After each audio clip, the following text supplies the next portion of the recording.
मापन का अर्थ। यह प्रश्न आपके एग्ज़ाम में 8 अंकों का पूछा जाता है।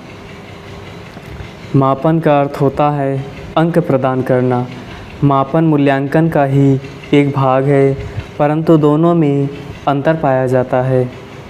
मापन का अर्थ किसी व्यक्ति की उपलब्धि या वस्तु के गुण को इकाई, अंक, नंबर या ग्रेड के रूप में व्यक्त करना मापन कहलाता है। अर्थात बच्चों की एग्ज़ाम कॉपी का मूल्यांकन करके उसको अंक प्रदान करना या ग्रेड के रूप में व्यक्त करना मापन कहलाता है। जैसे किसी बच्चे ने एग्ज़ाम दिया और उसकी कॉपी का मूल्यांकन किया गया, यानी शिक्षकों ने उसकी कॉपी को चेक किया तो उसको अंक प्रदान किया, उसी को हम मापन कहते हैं। अंक प्रदान करना या ग्रेड के रूप में व्यक्त करना, इकाई, अंक, नंबर देना ही मापन कहलाता है। शिक्षा के क्षेत्र में किसी छात्र के शैक्षणिक उपलब्धि को अंक, संख्या, ग्रेड, प्रतिशत इत्यादि के रूप में व्यक्त करना मापन कहलाता है। जैसे आपने अपने एग्ज़ाम में कितने अंक या कितने प्रतिशत प्राप्त किए, इसी को हम मापन कहते हैं।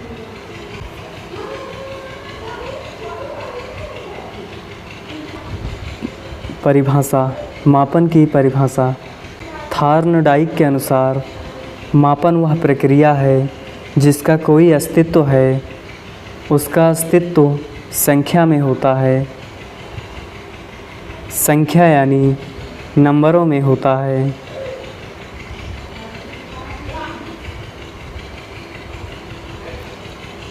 गिलफोर्ड के अनुसार मापन वह प्रक्रिया है जिसमें किसी वस्तु को संख्या प्रदान की जाती है।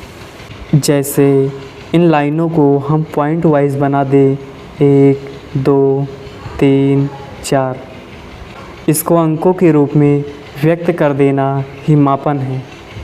इस प्रकार हम कह सकते हैं किसी व्यक्ति, घटना या परिस्थिति को अंकों में प्रस्तुत करना या सांकेतिक करना ही मापन कहलाता है।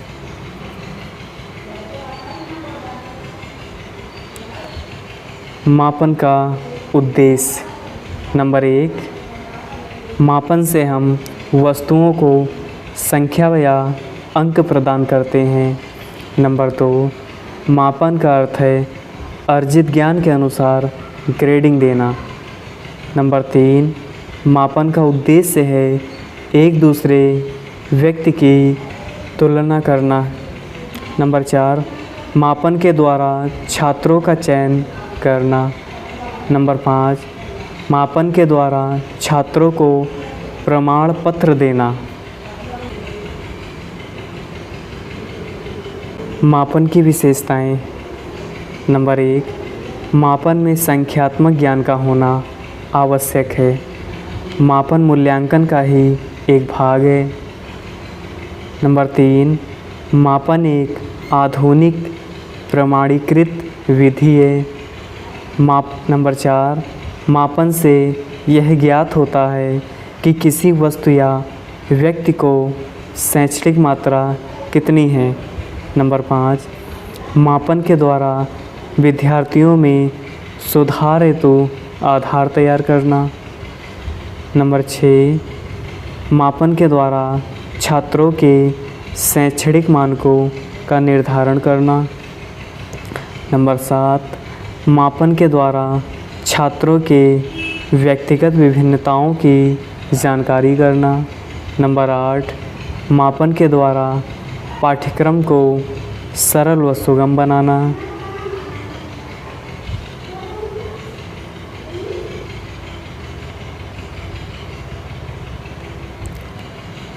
नंबर 9, मापन के द्वारा किसी वस्तु का वास्तविक अंक प्रदान करना। मापन का महत्व। मापन का मानव जीवन में अत्यंत महत्वपूर्ण महत्व है। सोते जागते, उठते बैठते आदि अवसरों पर हम मापन का उपयोग करते हैं। जैसे बस स्टेशन, घर का मापन, रूम के तापमान का मापन, भोजन के स्वादिष्ट का मापन, छात्रों के ज्ञान का मापन, मूल्यांकन का मापन, दूरी, आकार, आयतन, प्रकाश की तीव्रता का मापन, सभी मापन पर ही निर्भर है।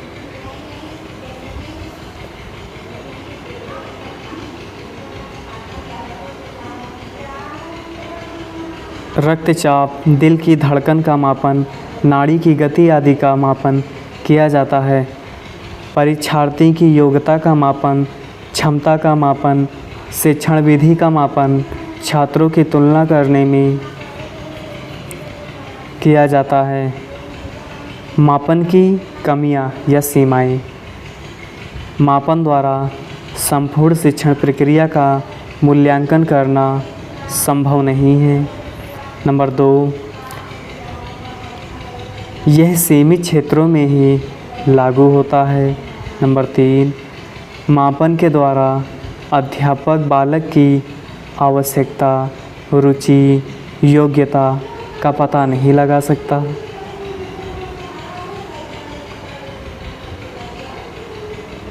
नंबर 4, मापन अप्रत्यक्ष मूल्यांकन विधि है।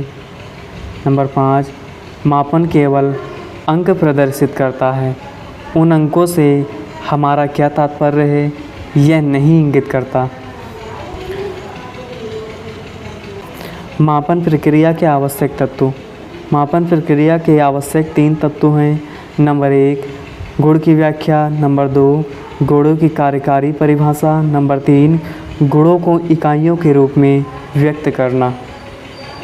मेरे प्यारे दोस्तों, यदि आपको इस वीडियो का PDF चाहिए तो आप हमारे टेलीग्राम चैनल को ज्वाइन कर लें, जहां आपको सभी वीडियो की PDF प्रोवाइड की जाती है। हम आपके अच्छे भविष्य की कामना करते हैं, इसलिए चैनल को सब्सक्राइब कर लें और यहां आपको B.Ed first year and second year के सभी विषयों की प्रैक्टिकल फाइल प्लेलिस्ट में मिल जाएगी। और साथ ही साथ B.Ed छात्रों को प्रीवियस ईयर के क्वेश्चन पेपर प्रोवाइड किए जाते हैं और C.Tet के क्वेश्चन पेपर भी प्रोवाइड किए जाते हैं। लाइक करके चैनल को सब्सक्राइब जरूर करें।